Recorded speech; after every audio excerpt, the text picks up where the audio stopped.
ஒரு படம் பார்த்தா அது சும்மா என்டர்டெயின்மெண்ட்டாக இருந்தால் மட்டும் போதாது, டைம் பாஸ் ஆனால் மட்டும் போதாது, அதுக்கு மேலே அந்த படத்தில் ஏதோ ஒன்று இருக்கணும், அதை நம்மளை யோசிக்க வைக்கணும், அந்த படத்தை பற்றி 2 நாள் பேச வைக்கணும் அப்படின்னு நினைக்கிறாளா நீங்கள்? அந்த மாதிரி ஒரு படத்தை தேடிட்டு இருக்கீங்களா? அப்படின்னா தொடர்ந்து கேளுங்க. நண்பர்களுக்கு வணக்கம்.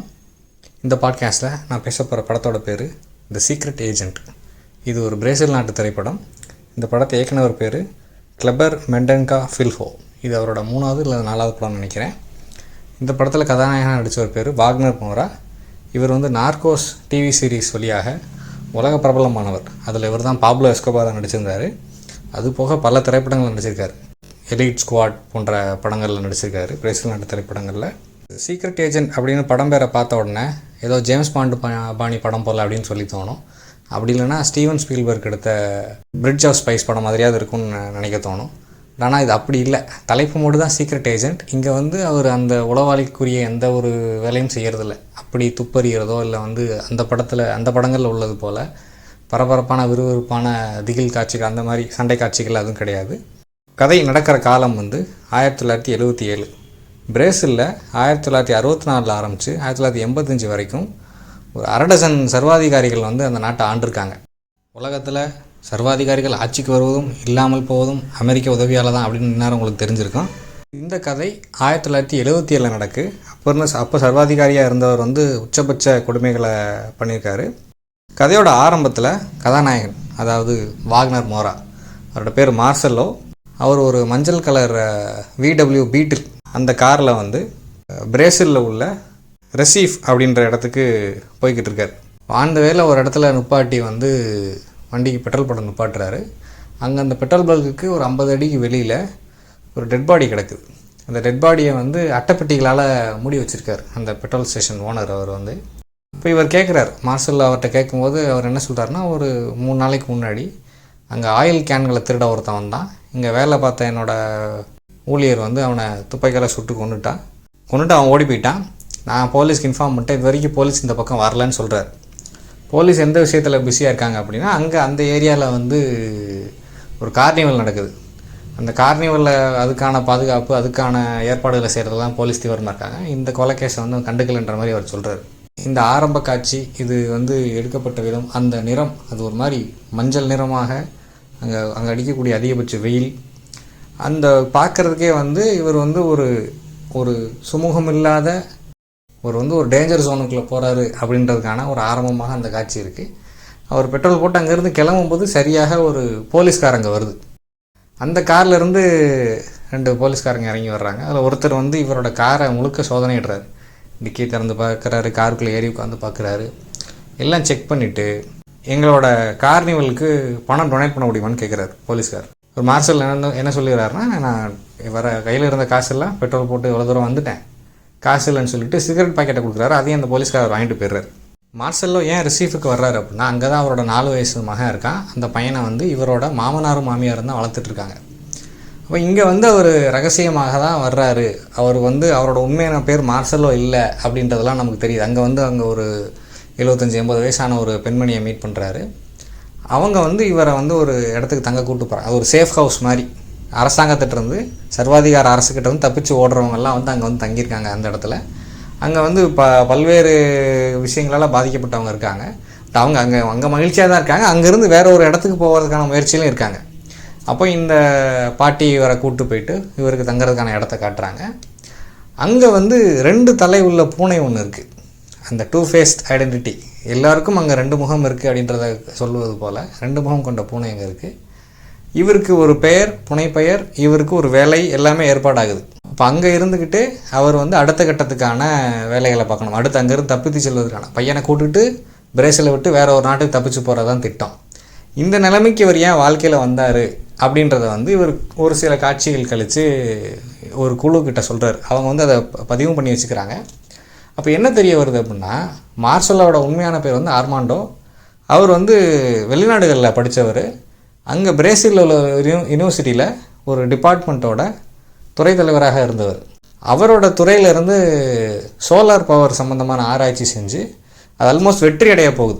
அந்த சோலார் பவர் ஆராய்ச்சியின் வழியாக பெரும்பணம் ஈட்ட முடியும் அப்படின்றத கண்டுபிடிச்ச ஒரு தொழிலதிபர். அவர் இந்த யூனிவர்சிட்டிக்கு சில ஃபண்டுகள் கொடுத்துருக்காரு, உதவி பண்ணியிருக்காரு. இப்போ அவர் என்ன நினைக்கிறாரு அப்படின்னா, இந்த ஆராய்ச்சியை அப்படியே இங்கேருந்து இவங்ககிட்ட இருந்து எடுத்துகிட்டு போயிட்டு இன்னொரு தனியார் நிறுவனத்தை கொடுத்தா அதை வச்சு பெரும் பணம் சம்பாதிக்க முடியும்னு நினைக்கிறார். இவங்க பண்ணி ஆராய்ச்சி பண்ணி பேட்டன்ட் இவங்க பேரில் வந்துட்டா அவங்களுக்கு தானே லாபம், நமக்கு என்ன லாபம், நம்ம ஃபண்ட் பண்ணதுக்குன்ற மாதிரி அவர் நினைக்கிறாரு. அப்போ இதுக்கு ஆர்மாண்டோ முடியாதுன்னு சொல்லிடுறாரு. அப்போ அந்த பணக்காரர் ஆர்மாண்டோ இங்கே இவங்க ஒரு சந்திப்பில் அந்த பணக்காரர் ஆர்மாண்டோட மனைவியை கொஞ்சம் தவறாக பேச, இவங்களோட மனைவியை ரொம்ப அசிங்கமாக கேவலமாக பேசிடுறாங்க. ஆர்மாண்டோ இந்த சம்பவங்களை அவங்ககிட்ட சொல்லி முடித்தப்புறம் நம்ம என்ன யூகிக்க முடியுது அப்படின்னா, அப்போ அந்த தொழிலதிபர் இவரோட மனைவியை கொலை பண்ணிட்டாரு, இப்போ இவரையும் கொலை பண்ண ட்ரை பண்ணிகிட்ருக்காரு.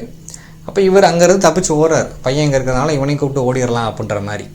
அப்போ இங்கே இன்னொரு பெயரை உருவாக்கியாச்சு, ஹைட் இன் பிளைன் சைட்டுன்னு சொல்லுவாங்க, ஹைடிங் இன் பிளைன் சைட். அந்த மாதிரி இவருக்கு எங்கே வேலை ரெடி பண்ணுறாங்கன்னா, அந்த ரெசிக் அப்படின்ற ஊரில் உள்ள பிறப்பு மற்றும் இறப்பு பதிவு செய்யக்கூடிய இடத்துல தான் அவருக்கு வேலை ஏற்பாடாயிருக்கு. அப்போ அப்படி ஒரு பப்ளிக்கான பிளேஸில் ஒரு நேமில் இவர் வேலை பார்க்குறாரு அப்படின்னா அது பெரிய சந்தேகத்தை ஏற்படுத்தாதுன்ற மாதிரி அவங்களோட ஏற்பாடு. இப்போ இவருக்கு இன்னொரு பின்புலம் என்ன, இல்லை இவரோட முன்கதை என்ன, மார்ஷலோட முன்கதை என்ன அப்படின்னா, அவங்களோட அம்மா ஒரு பூர்வக்குடியை சேர்ந்தவங்க. நீங்கள் ரோமான்ற படம் பார்த்துருந்தீங்கன்னா தெரியும், அதில் பூர்வக்குடி மக்கள் எப்படி நடத்துனாங்கன்னு.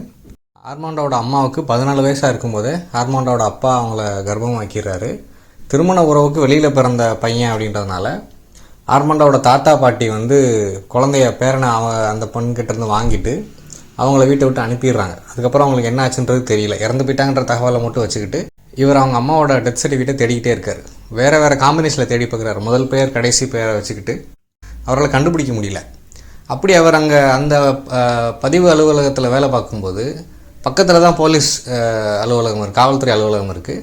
அங்கே உள்ள உயரதிகாரி ஒரு நாள் இங்கே வரும்போது இவரை பார்த்து பேசி, நீ ரகசிய போலீஸில் இருக்கியான்னு கேட்குறாரு. ஏன்னா இவர் பார்க்க உருவத்தில் அப்படி இருக்கிறதுனால, நீ உனக்கு ரகசிய போலீஸில் உனக்கு தொடர்பு இருக்கான்ற மாதிரி கேட்கும்போது இல்லை அப்படின்னு சொன்ன உடனே, எப்படி இருந்தாலும் உன்னை எனக்கு ரொம்ப பிடிச்சிருக்குன்னு சொல்லி அவர் நீ எப்போனாலும் என்கிட்ட என்ன உதவினாலும் வரலான்னு சொல்லிடுறாரு.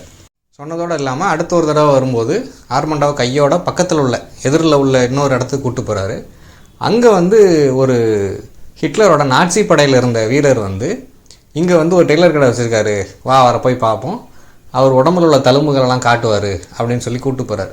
ஆனால் உண்மையிலே என்ன அப்படின்னா, அந்த படை வீரர்னு இவங்க சொல்கிற அந்த நபர் ஒரு யூதர். அவர் யூத வதை முகாமில் அடைக்கப்பட்டு சித்திரவதைக்கு உள்ளாகி அதனால் ஏற்பட்ட தழும்புகளோடு தான் அவர் அங்கே இருக்கார். ஆனால் அவரை சுற்றி உள்ளவங்க என்ன புரிஞ்சுக்கிட்டாங்கன்னா, ஹிட்லரோட நாட்சி படையில் இருந்தவர் அங்கே 2ஆம் உலக போருக்கு பிறகு தப்பிச்சு இங்கே பிரேசிலில் இருக்காருன்ற மாதிரி புரிஞ்சுக்கிட்டாங்க. ஸோ அந்த நாட்டோட இந்த பெக்குலியரான அரசியல் சூழ்நிலை, வினோதமான அரசியல் சூழ்நிலை, காயம்பட்டு வந்தவன் போர் வீரனாக புரிஞ்சுக்கிறாங்க. இதுவரைக்கும் மிக நிதானமாக வந்த படம் இதன் பிறகு கடைசி ஒரு அரை மணி நேரம் அப்படின்றது எக்ஸ்பிரஸ் வேகத்தில் போகுது அப்படின்னு சொல்லலாம்.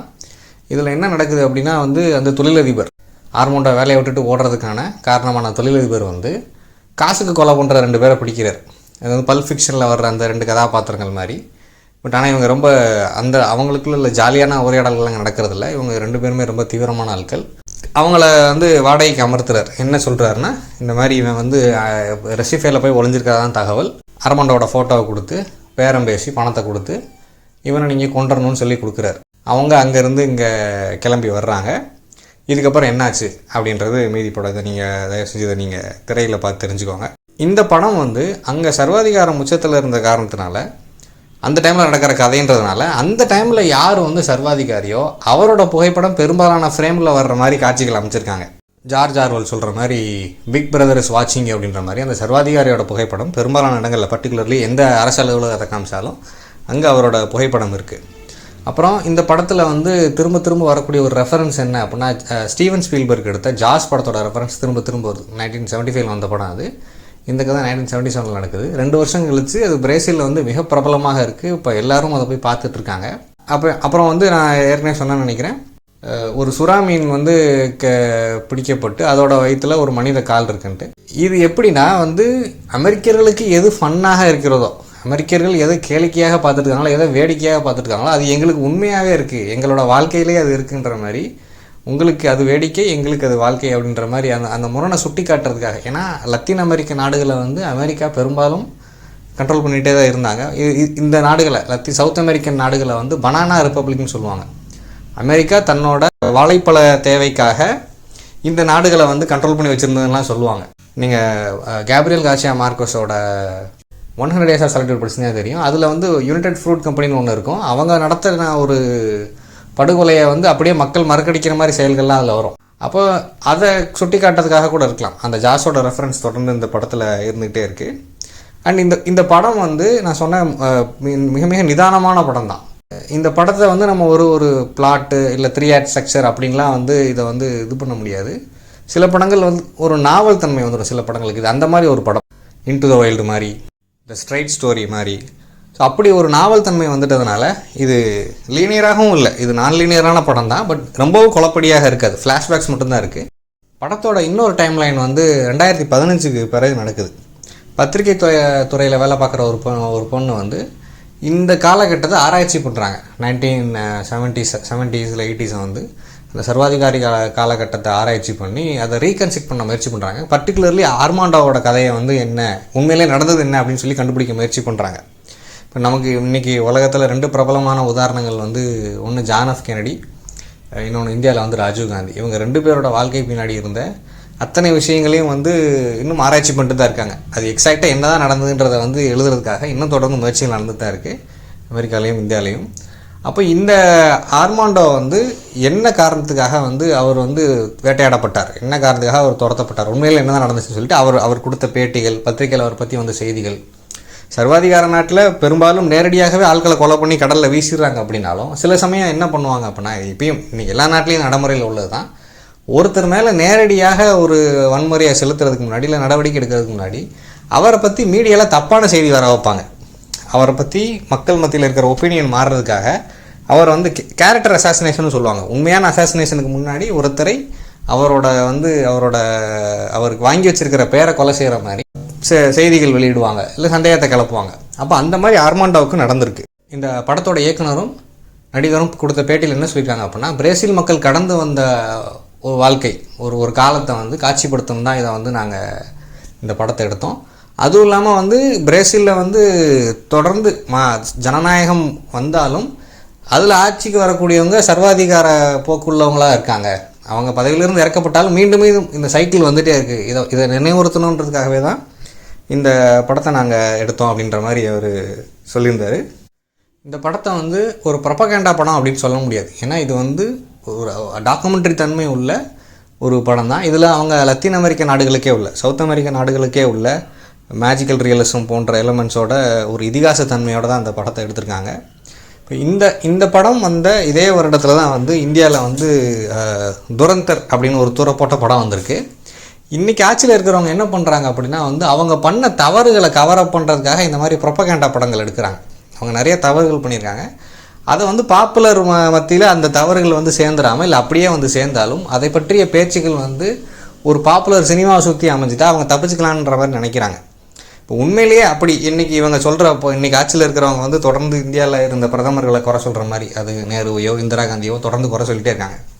அப்படி உண்மையிலேயே வந்து அவங்க தவறுகள் பண்ணியிருந்தா, இந்த உதாரணத்துக்கு எமர்ஜென்சி பீரியடில் நடந்த தவறுகளை வந்து இப்படி சீக்ரெட், எனக்கு அதே காலகட்டம் தான் 1975 to 77 தான் வந்து இந்தியாவில் வந்து எமர்ஜென்சி இருந்த காலகட்டம், அமலில் இருந்த காலகட்டம். அப்படி ஒரு திரைப்படத்தை சீக்ரெட் ஏஜென்ட் போல் ஒரு படத்தை வந்து எடுத்து காட்டலாம். டவுசர் பாய்ஸுக்கு அதுக்கெல்லாம் நேரம் இருக்காது. அவங்க இப்படி ப்ரொபகேண்டா பக்கம் போய் மக்களை பிரெயின் வாஷ் பண்ணுறதான் வேலையை வச்சுருக்காங்க. ஸோ நீங்கள் வித்தியாசமான படங்கள் பார்க்க விரும்புகிறீங்க அப்படின்னா கண்டிப்பாக பார்க்க வேண்டிய படம் இந்த சீக்ரெட் ஏஜென்ட். நீங்கள் இந்த படம் பார்த்து இது எப்போதும் உங்கள் நினைவில் இருக்கும், அப்பப்போ அது உங்களுக்கு வந்துக்கிட்டு ஞாபகம் வந்துகிட்டே இருக்கும், அது ஒரு நல்ல படம் அப்படின்ற ஒரு உணர்வை தரக்கூடிய ஒரு படம் இது. வாய்ப்பு இருந்தால் பாருங்கள். இவ்வளோ நேரம் பொறுமையாக கேட்டது நன்றி, வணக்கம்.